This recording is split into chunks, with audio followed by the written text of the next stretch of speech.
Good morning, people. It's good to see you all this morning. I'm going to welcome you all to 1111 this morning. If we got some visitors here for you, I'm glad to see you all here with us as well. Tom McDermott, the pastor of this community. What would we call her? Well, we're going to end up. We'll call ourselves some. We'll call myself something different here down the line. I'll redefine that for you in a minute. We're going to get started. Register your attendance. While you're doing that, I welcome you guys online as well watching. It's good to see you all that came out in person in this cold weather. That's nice. And so I'm assuming there's a fair number of you watching online as well. So register your attendance there. As you guys do it in here, you can also scan it and get online. While you're thinking about it, I just keep forgetting to plug this from Sunday to Sunday, but we have an app here at the Methodist Church over there, we're part of. We have an app, and if you would download that app, I believe it's just called MyFUMC. Go to your app store, download it, then you can always access this service, the archives, as well as the other services, and there's other content on the app as well. But it's always a really easy way to kind of get online and connect with us that way if you have trouble connecting otherwise. Or if you want to pick it up and catch up with what you missed the week before, you can always do it there as well. There's other announcements on the back of your bulletin, some other things coming up as well, and ways you can participate in the life of this church and the ministries and different things, so check that out. What I want us to do right now, something different that we don't usually do, but I want us to just take a moment. If you'll close your eyes with me, I want you to take a deep breath, just one long deep breath, and then let it out slow. It occurs to me sometimes as I come into this position, which I've been doing now for 10 years, I pretty much hit it like I'm riding Bronco, out of the stall. I barely got hold of the rope. Linda says, "What's your usual count? How long can you stay on it?" And I said, "I don't stay on it very long. I'm usually thrown off pretty quick." So I decided maybe the better way to approach this thing in the morning when we get started is to think about what our intention is. Why are we here? What is it we kind of expect to get out of this morning? I suspect a lot of us come and gather here this morning or online. We're gathered because we are kind of interested. We're connected to the curiosity and the interest and the inspiration that this brings. Some of us are here just because it's so good to just be in community, to be together in kind of a similar space with a shared sort of passion for ideas and for thinking. And then some of us may have come because we're just curious, like, what is this thing anyway? And then a few of us just come because it's Sunday morning and that's what you do. You just get ready, you get dressed, and you show up. And so all of these are different things, but today I want you to think about how you might approach this with a much more open, curious sort of, I wonder what I'm going to learn today or what I'm going to discover accidentally, just because I'm open. And then let's see how this unfolds together.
It's my own design.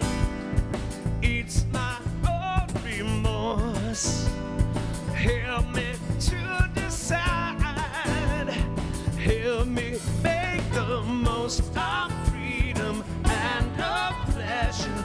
Nothing ever lasts forever. Everybody wants to rule the world. There's a world where the light won't find you.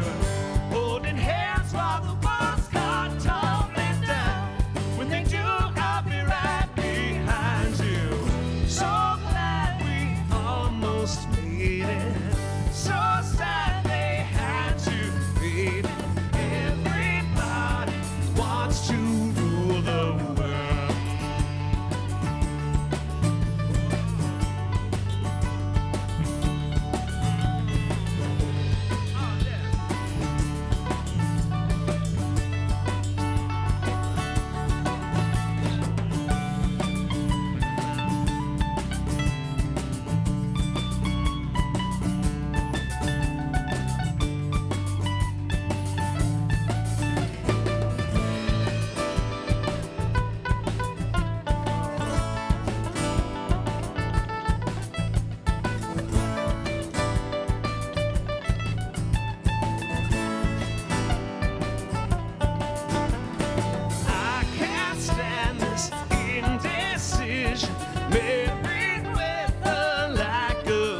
vision.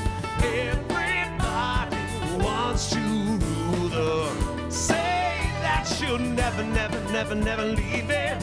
One headline while believing. Everybody wants to rule the world.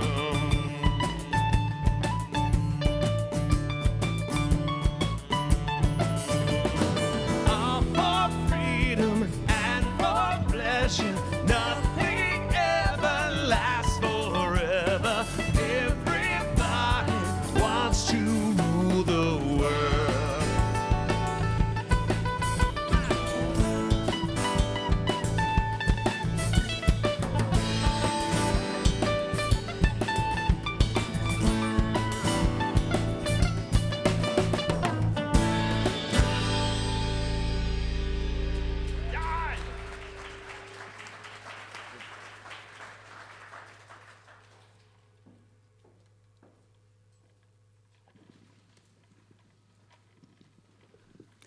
That was wonderful, amazing, loved it. Thank you. Good morning, I'm Cynthia Powell, and I'm delighted to be involved in lighting the welcome candle this morning.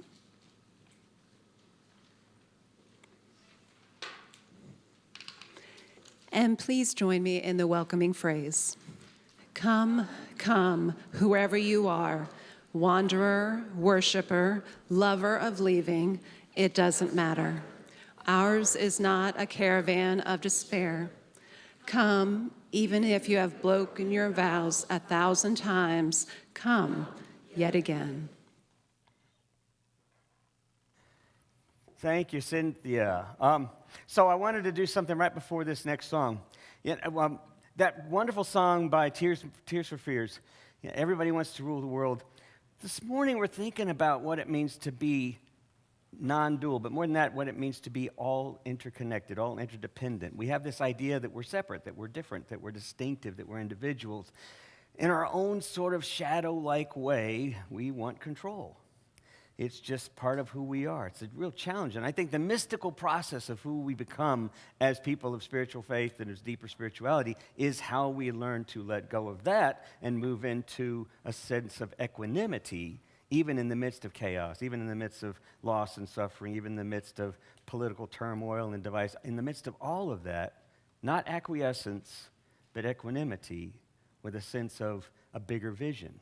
So when you listen to these songs, and when you read these verses, I encourage you to ask yourself, how would I read this if everything is in fact interconnected, if we are all one and not all alone?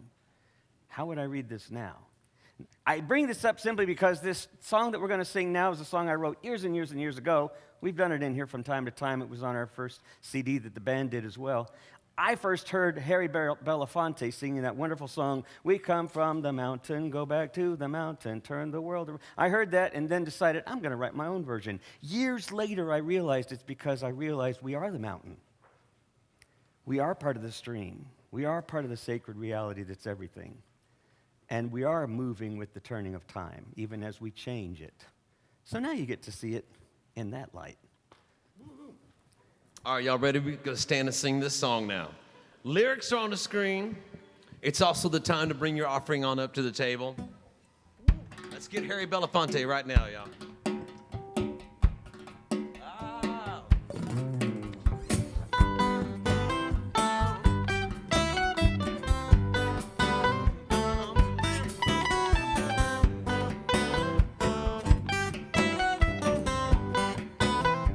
Here we go.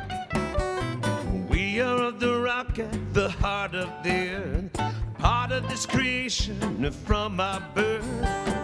And like a rock at the heart of the earth, we move with the turning of time. Course, we are moving and reaching, learning, living and teaching, always changing and completing, and moving with the turning of time. Verse 2, we are of the water in the flowing river. Every one of us are life givers. And like the current in the flowing river, we move with the turning of tide. We are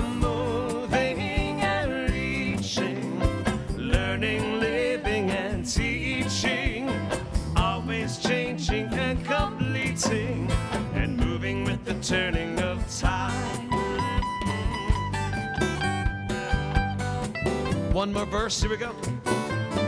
We are of the breath in the blowing wind, giving and taking and giving again. And like the breath in the blowing wind, we move with the turning of time. Rock in the dark as we spin around the star, turning and circling the place where we are. Every small move, every step we take, we change the world with the choices we've made. Kevin?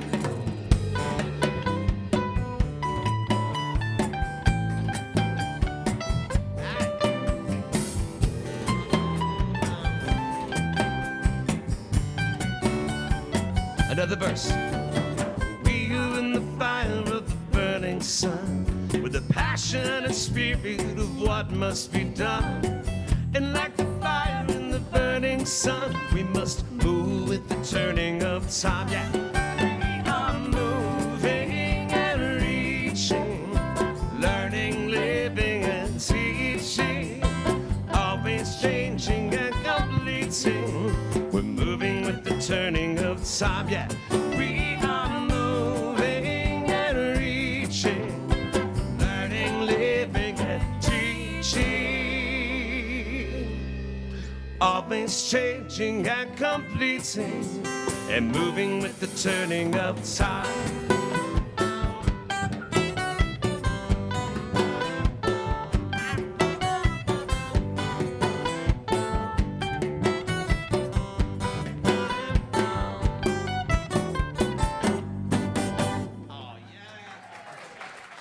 It's Scream for Cha-Cha-Cha. Come on.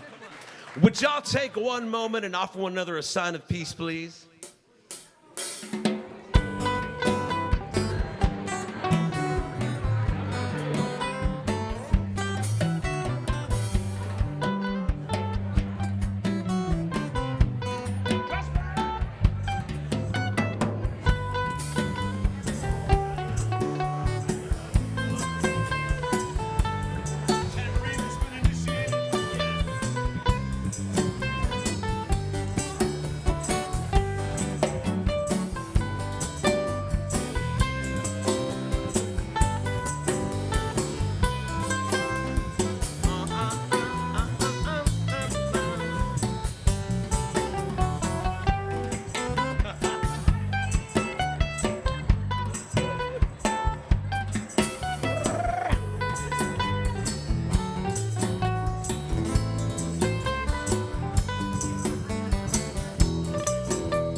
Hello.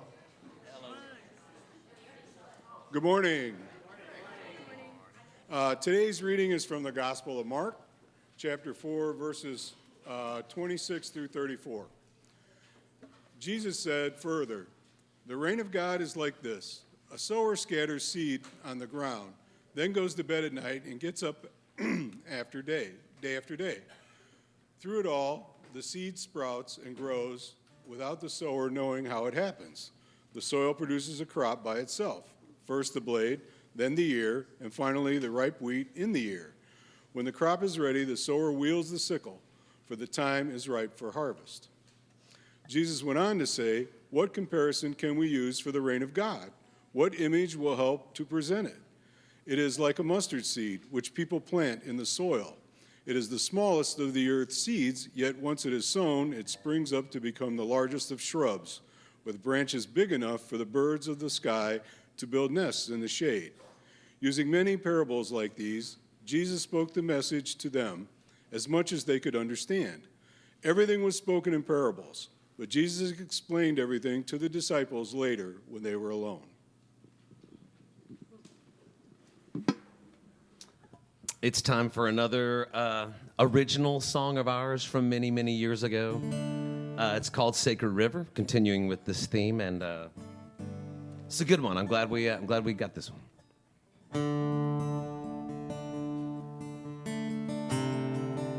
I invite you to sing along if you know it, or if you don't know it.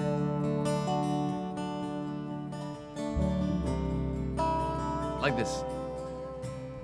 There is a river flowing through time. It runs through your heart and connects it to mine. It spoke to the ancient ones in visions and dreams. Brings princes and paupers alike down to their knees. Oh.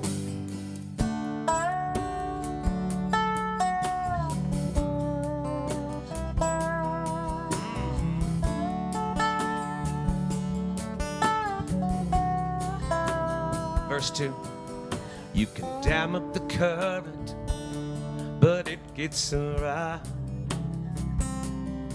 You can hide from the flood, but you're always found. The poets and dancers all feel her pull, just like a hunger inside, but you're always full. Oh, sacred river, you flow through everything. You gave the words to sing. Receive my offering. I was born in your shallow streams, a child of the Holy Spring, and I die in your ocean dreams to be a part of everything.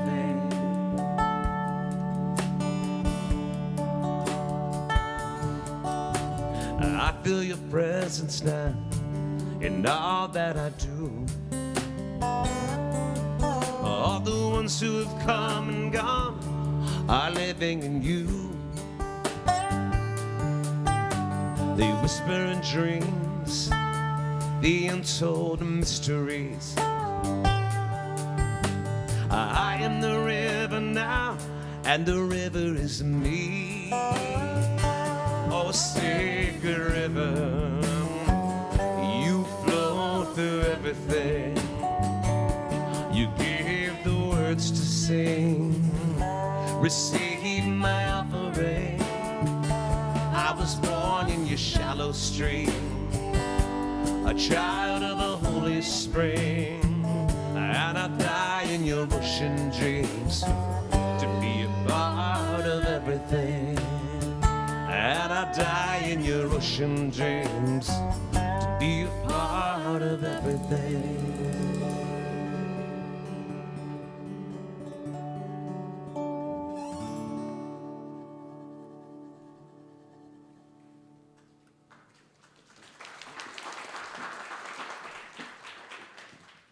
That was lovely. So now Kairos, and I'd like to start with sharing something from a daily word, and the word of the day is empowerment. Today I give myself permission to shine.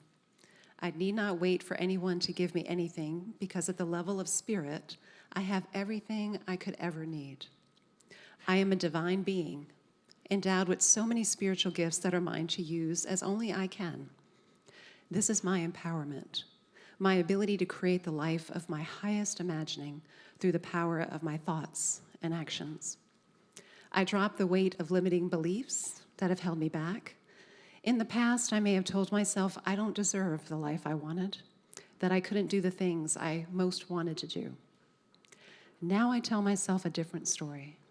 I am deserving, I am capable, and I am empowered to accomplish all that I set out to do. And now I invite you to be in a comfortable position, if you aren't already, closing your eyes or gently lowering your gaze if that feels a little bit more comfortable. Taking a few moments to tune into the breath.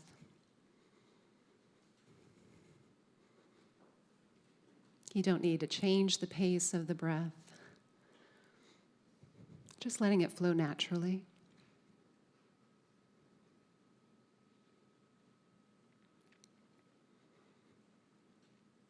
And what I'd like to do is share a loving kindness practice with you.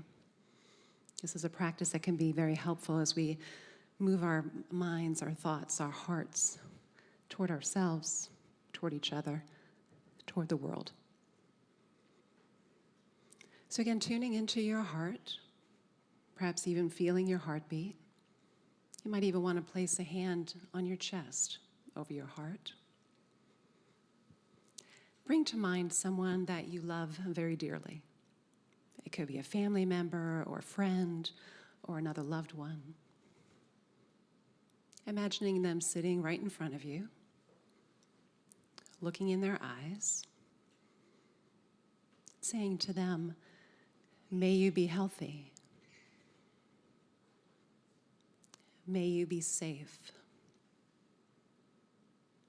May you experience inner peace." And once again, may you be healthy. May you be safe. And may you experience inner peace.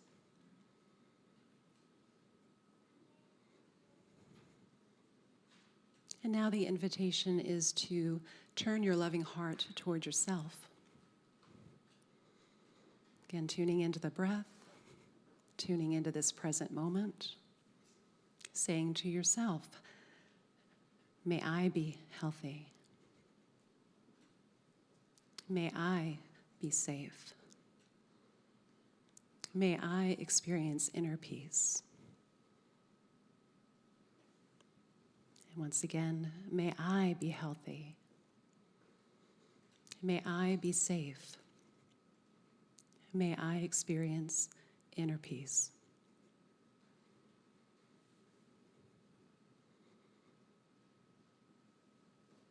And now bringing to mind someone that perhaps you don't know very well. Perhaps someone here at 1111, or a neighbor, or a colleague, someone at the market. Again, tuning into your heart, saying to this person, "May you be healthy. May you be safe. May you experience inner peace."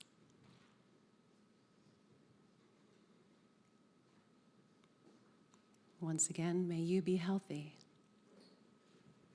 May you be safe. May you experience inner peace.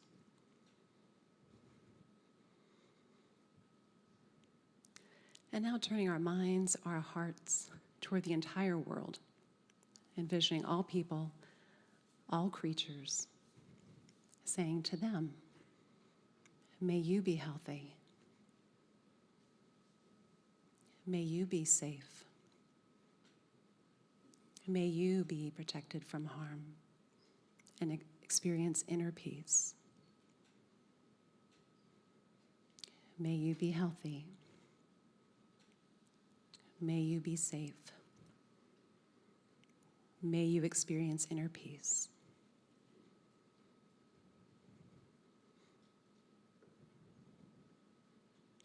And I'd like to bring this Kairos moment to a close with a slightly altered version of one of my favorite verses from a song from Mary Ann Womack. I hope you still feel in awe when you stand beside the ocean. Whenever one door closes, I hope one more opens. Promise me that you'll give faith a fighting chance. And when you get the choice to sit it out or dance, oh, I hope you dance.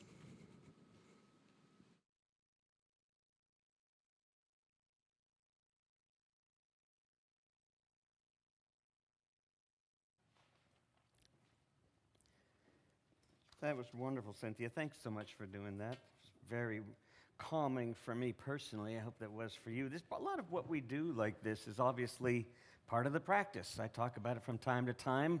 Maybe I beat it over your heads from time to time, remembering it and reminding us to do this. Mostly I need to remind myself to do this daily. It changes how we see things, I believe, when we learn to practice that, when we learn to practice being more attuned to our moments. And I like that word that you used, to attune ourselves, and then to attune ourselves to our heart, but also to what we're experiencing around us as well. And that can be challenging.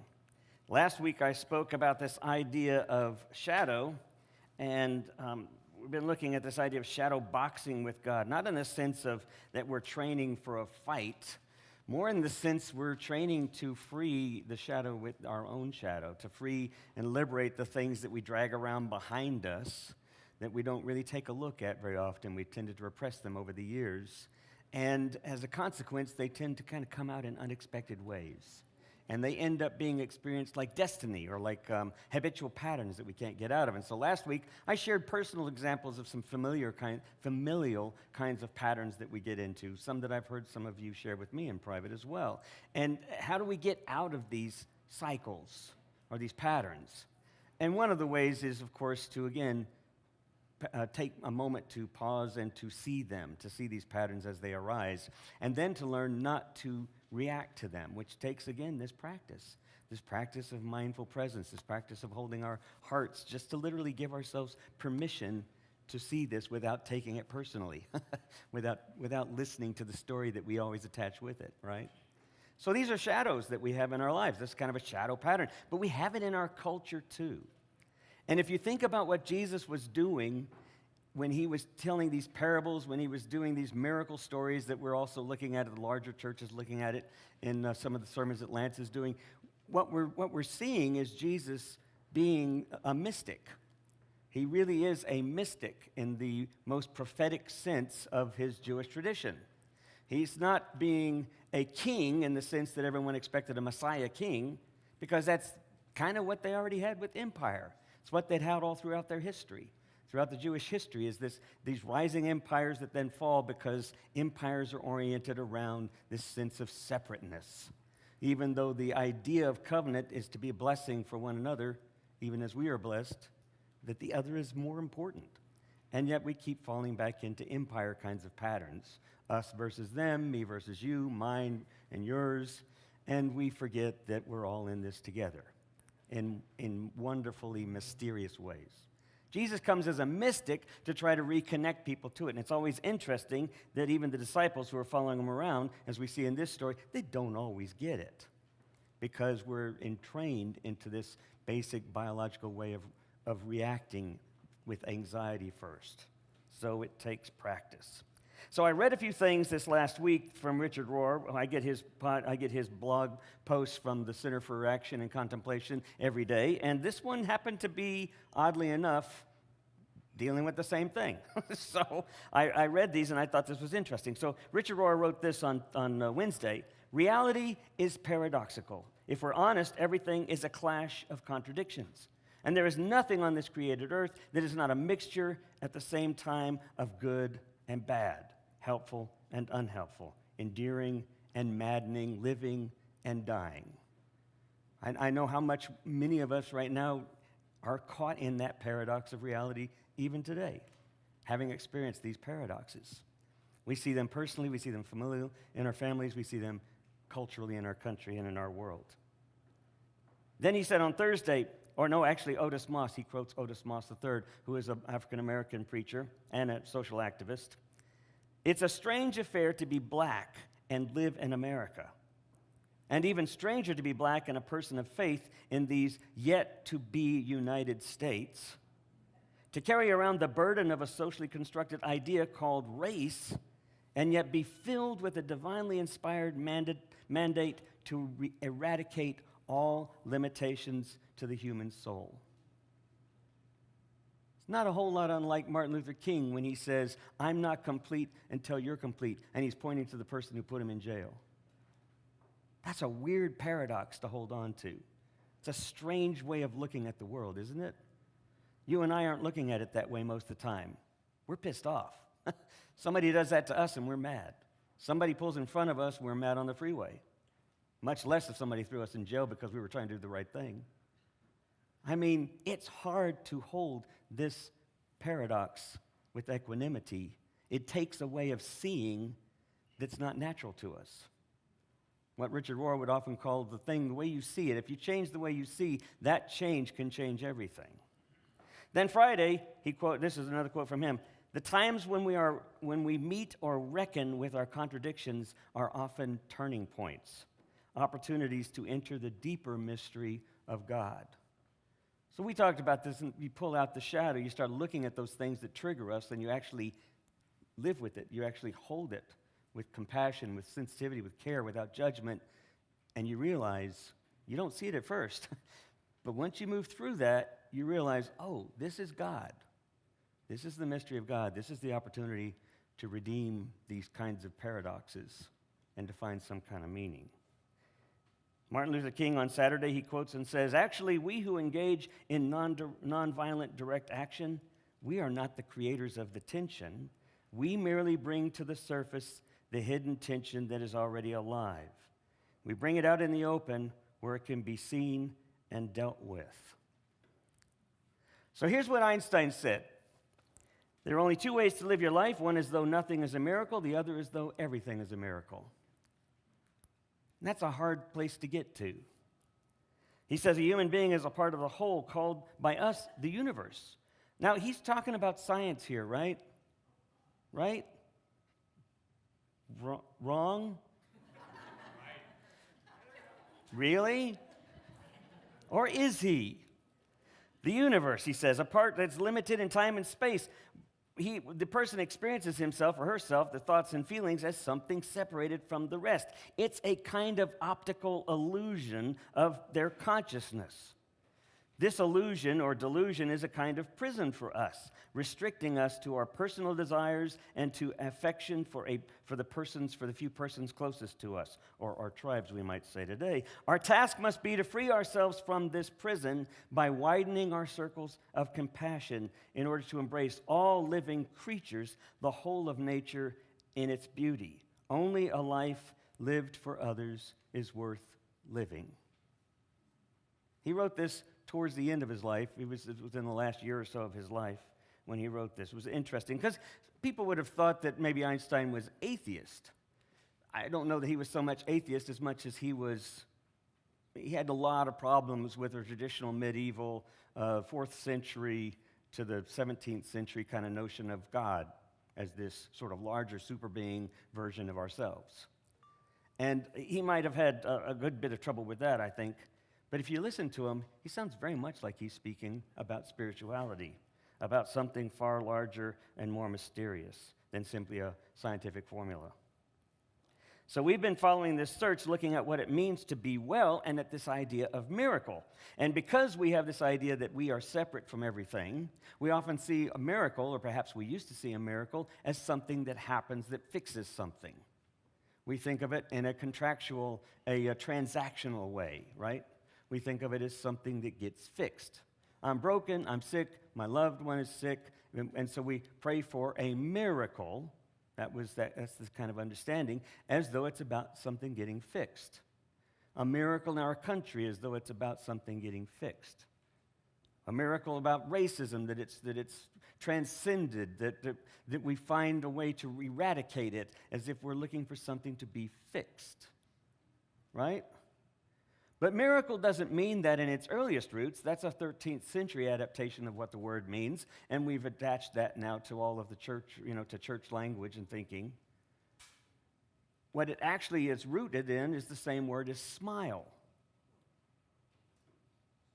What does it take to experience life with the kind of equanimity and the kind of compassionate attentiveness that allows us to experience delight in all of our moments? But not just for us, but because who we are, everyone around us is experiencing that delight as well. That's a miracle. That's the root word of miracle, to smile, as though something really has changed. And then the idea of healing, of course, again, we take it to have this transactional kind of a component, this restitutional idea, that it becomes something else. It's fixed, the way my car is fixed. But in reality, my car is never fixed. Yours isn't either, right? You know it's going to cost so much every year to keep it maintained, but we think of it as being fixed, which then always disappoints us because it never got what we thought it was fixing. It never got fixed. Well, that's because we understand it as something transactional rather than something that's a part of the process, just a part of the reality. We try to understand things dualistically as this or that, bad or good, fixed or broken, but in reality, it's a paradox that we live in the midst of. And we do the best we can with what we're learning, but we also realize it's not ever going to be the final thing. It's not ever going to be the final answer. And the faster we can get to that understanding, the more we can get rid of what Buddhists call suffering, because suffering is attachment according to Buddhism. But what Jesus calls it, which I think is just about the same, is losing your soul. Because when we attach to stuff, that we have to have things, what does he say? But you can have it all, and you risk losing your soul. Because our soul is not about attachment. Our soul is about the interconnectedness of this stream, this sacred stream that we're all a part of. And that's a hard place to get to. Now, I've spent a lifetime thinking about this and finding it harder and harder to find exactly how to connect with this. But it comes to me every now and then by surprise. And I remembered a time when I was thinking about streams, and I was thinking about water because I was thinking about that miracle story. We're going to touch on it for a minute as well, where later in Mark, where Jesus is out. They're getting ready to go. They're going across the Sea of Galilee, a giant lake, actually, and they're going across the other side to see the Gerasenes. It's a Gentile group. They have no business seeing these people. They're Jewish, so the whole thing is uncomfortable. And then symbolically or realistically or whatever you want to call it, in the middle of that lake, he's moved off somewhere, and the boat is caught up in a storm, right? You know the story. They're caught in the storm. And Jesus does what? Walks on water. What else does he do? They fall asleep, but he doesn't fall asleep. What does he do? He calms the storm, right? He fixes things, right? Jesus fixes things. But the problem with that interpretation is when things calm down and they're all calmed down, Jesus doesn't say, look, guys, all you got to do is ask me, I'll fix it. He says, where's your faith? You still don't get it. Not because they can fix it, but because they're so afraid of dying. They're so afraid of hurt. They're so afraid of suffering. See, it doesn't really matter if he fixes it. They're going to die a few years, 10 years, 20 years later anyway. Right? We keep thinking it's about fixing when it's really about living fully. When it's really about being connected to where we are in the midst of the Spirit, because we're part of the Spirit. And when we participate in that, we suddenly discover we transcend it all. We find a place of equanimity. And when we lose it, what do? We go touch something. We go lay down in the grass. We go sit by a stream. We go hug somebody for a while and just keep hugging them until we go like, I'm still not there yet. I need to still feel like I'm still part of something larger than me. Or we feed someone in a food line, or we help someone anywhere. We participate in the stream of life. And we remember, oh, it's not about me. That's what gets me messed up. That's when I start losing my soul. So Jesus wasn't calming the storm because he could do fun magic things and fix things. He was saying, you don't realize your fears are unwarranted. What's invited is your love. That calms everything. But it requires some getting used to letting go of things. How many of you have a memory of being by a creek? How many of you have a childhood memory of being with a creek? Come on. Who used to go walking around in the creek when you were a little child? Who used to go grabbing up crawdads when you were a kid? You know, grabbing up little things and putting them in a jar and taking them back home, and then your parents are going like, you're going to kill it. You know, that's not where it belongs, right? But you're like fascinated. Or you go in there and you start grabbing slimy stuff. Little did you know, let's pull up the slide of the culvert there, Xavier. I lost my internet on my iPad, so I have to use Xavier to help me out here. Pull up the slide of the culvert, the little drain, the river drain. Yep. I'm going to need you kind of riding those slide images. There we go. Thank you. Yeah.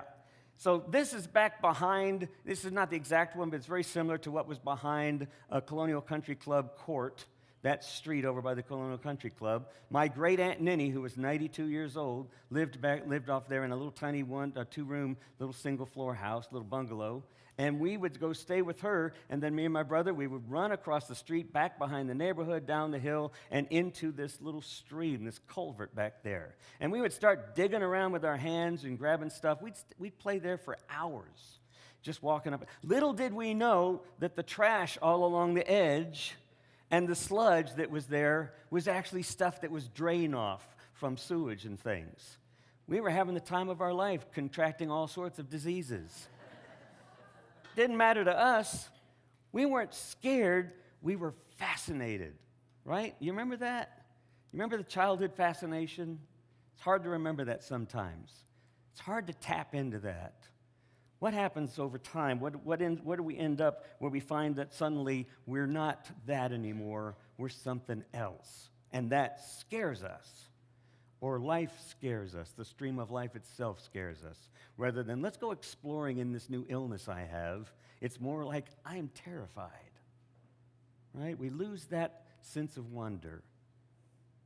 If you follow the stream, because we used to throw pieces of paper in it or a twig or something like that, and we'd follow it, right? You see if it goes over the little rocks, if it gets around that next obstacle, and when it gets trapped, you start feeling for it, you know, you kind of feel like, come on, little stick, you can make it, you know? And then maybe you give it a little shove or something, or then maybe you throw a rock at it and that jars it loose. But then you notice something, then you notice it gets stuck in what's called a little eddy, and it just starts swirling around. And those eddies, I think, are where we all get stuck in the stream of life. I think we're all moving along, experiencing the wonder, then we get stuck. If somebody tells us this is what you got to be, this is what you got to do, or we look around and we see this is who we have to be, what we have to do, and what we can't be and what we need to avoid, and we find ourselves stuck in these little eddies, and we can't get out. I remember when my wife and I first visited Belize, when my father was living down in Belize back in the 70s, and we were in little boats, because it was very primitive down there on these islands, and we were in a little boat, and we were paddling along inside the coral reef, and we'd see these long fences out into the water that then would circle around and spiral back on itself, but not closed, just open enough, and then kind of move a little way, kind of almost like it curved inward into the side a little ways, so it wasn't an opening. And I'd say, well, what was that? And they'd say, well, these are shark traps. Sharks will follow the fence along the way, and they'll get inside it, and they can't get out because they can't look back. They just go around in circles, and that's how you trap them. And I was like, wow, does it really work? And I didn't really want to go see if it was working, if there were any sharks in there, but I thought it was fascinating. Years later, I think about this way in which we find ourselves in the same kind of thing. We just following along until we find ourselves now stuck in a spiral. We're stuck in this eddy, and we can't seem to get out. We think of Jesus in that same kind of idea that Jesus is about to fix things, when in fact he was a mystic in the most profound prophetic version of his Judaism. He was really a mystic in that tradition. He was really trying to help us see in a way that saw everything as interconnected. Howard Thurman, if we can throw that quote up there. Let's see if we can find that. It's a little skinny quote. Nope, it's a little skinny quote. Little white quote. We'll get through there it is, yes. When you understand the interconnectedness of things, it makes you more afraid of hating than dying. Seriously. If you're more afraid of dying than hating a stranger, you still hadn't got it yet. And it's hard. It's hard to get there. It's hard to not be afraid of what I might lose. It's hard to get out of that eddy of thinking it's about me and to find myself back in the stream and enjoying the flow of this whole interconnected reality. It's hard to get there. One practice that Martin Luther King probably would have recommended is just start loving your neighbor. Just start loving your enemy. Just start seeing your enemy as more important than yourself. That's really hard. Think of the person you don't like right now. Politically. Doesn't matter. Could be Biden, could be Trump, could be any number of those folks, right? Could be any one of them. I just hate. And we don't just hate. We got labels. We got whole narratives. We got whole eddies committed to how we see individuals, right? But let's say you open it up. Let's say you go in there and you open it up and you invite it all into the stream.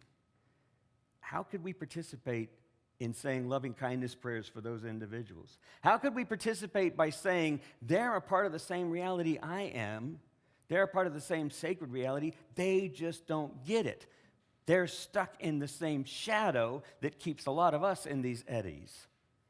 The same defensiveness, the same neuroses, the same kinds of attachments that keep us stuck in operating in these spirals. And so they don't get it. Here's a great example of how little we get this and the shadow that's present in our culture.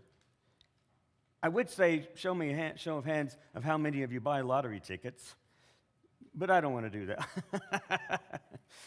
I haven't bought a lottery ticket in about 10 years, actually. I keep thinking about it. It's really tempting, you know. If you think about it, 300-something million people buy lottery tickets. And eventually, one person, or maybe two people, win this amazing jackpot, and they become someone like Trump. Or Elon Musk. Or the latest billionaire that they can't imagine, but they're so excited that they could become that. And then the vast majority of them fall apart over time. That's not unusual. But here's the sick thing about it. We're all interconnected, contributing to the same shadow, myth, lie that propels that. Wouldn't it be more profound if we all contributed to the healthy side of participating in the stream, the sacred stream, by contributing to one another in that way? Recognizing these patterns is all about seeing the lie that we live by and beginning to change it. And it's really challenging because our whole culture is defined by the eddies, not by the river. Does that make sense to you? Can you see what I'm trying to say there? I mean, if you don't, raise your hand and ask me a question, and I'll try to explain it more, because I was sharing this with Linda the other day, and she's like, what? Not because she didn't get it, but because it's so anathema, it's so antithetical to how we live our lives. But if we are a part of this sacred stream, then indeed this whole idea of waking up to it can be very challenging. Let's see the coyote one. This is one of my favorite. There you go.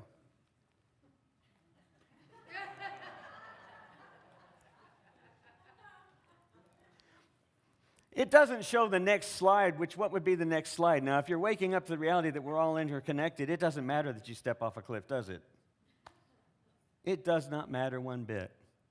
Because you're no longer attached to the idea of living or dying, you're just attached to being in the moment and to contributing out of love in whatever way you can be present to it. He obviously isn't there yet. It's a difficult place to be, and a lot of you would probably think, like I do, is that this is really just an impossible place to get to. Show the Richard Rohr quote. I believe it's about religion. Religion is one of the safest places to hide from God. So you get that? You get that? It's one of those great eddies. It's a great eddy to get into. You just spiral around and around and around, and it feels very safe in there until it doesn't. And then somebody starts talking about how we should include these people because they're loved by God too. Well, that doesn't fit in my eddy. That's that eddy over there. And then we start finding ourselves acting like God is on our side. When in fact, we're just in an eddy. We're just in a little spiral. We're in a fish trap. The real stream is flowing through everything else. It's easy to hide in religion and hide from God. The way that Meister Eckhart says it is Meister Eckhart says, my eye which sees God is the same eye with which God sees me. We are one and the same. We are all one and the same. We are all God's eye looking out and looking in at the same time.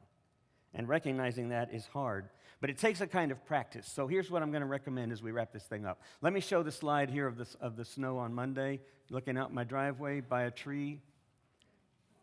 I put this on Facebook the other day on Monday because it was so interesting. You see the two hearts there? How did they do that? Someone backed up their car, made a 3-point turn, and left me two hearts in the street. I was so delighted. I tried to figure out how to do it myself, and I cannot figure out how they did it. But it's going to be one of my tasks now, so the next time there's sand or dirt or mud or snow, I'm going to get out in my car and start leaving double hearts everywhere. How interesting, right? Here's the way Naomi Shihab Nye put it, the poet Naomi Shihab Nye, when she said, "There's so much that we overlook, while the abundance around us is always shimmering." The way that Mary Oliver put it is what? Pay attention, be astonished, and talk about it. But it requires this openness to be present to the larger part of who we are and what life is, and then to see that we are actually co-creating in that reality. So I went in with this last one. It's the one by Lunig. It's a kind of a painting. It's an abstract-looking painting. Here's a practice. This is a practice for you this week. Okay? You're going to feel stupid after a while doing this, but I guarantee if you do this practice, you're going to start seeing something. Sometimes the only thing to do is to start looking at everything until you forget what you're supposed to see and you actually see what's there. That's your practice this week. That's our practice, is to look at something the same way we've always been looking at it until we start to see there's actually something larger there. Amen.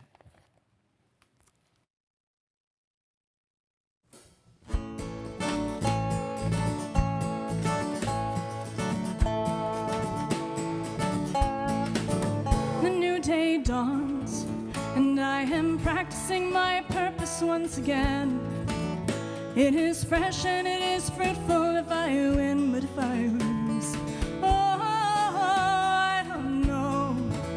I'll be tired, but I will turn, I will go. Only guessing till I get there, and then I'll know. I will know. And all the children walking home past the factories can see the light that's shining in my window as I write this song to you. And all the cars running fast along the interstate can feel the love that radiates, illuminating what I know is true.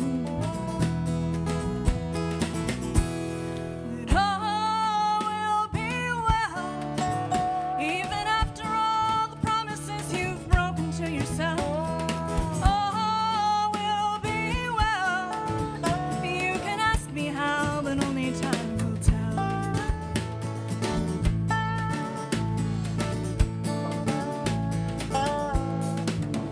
The winter is cold, but the snow still lightly settles on the trees. And mess is still a moment I can seize until I know that all will be well. Even though sometimes this is hard to tell, and the fight is just as frustrating as hell. All will be well. All the children walking home past the factories can see the light that's shining in my window as I write this song to you. All the cars running fast along the interstate can feel the love that radiates, illuminating what I know is true. All will be well, even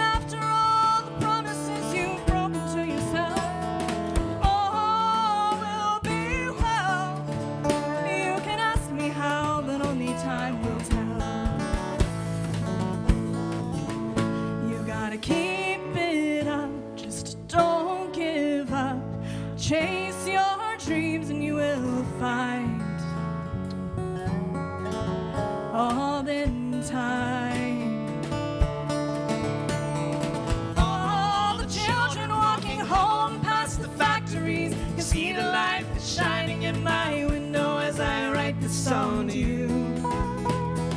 All the cars running fast along the interstate can feel the love that radiates, illuminating what I know is true. All will be well, even after all the promises you've broken to yourself. All will be well. You can ask me how, but only time will tell. All will be well, even after all the promises you've broken to yourself. All will be well. You can ask me how, but only time will tell. You can ask me how, but only time will tell.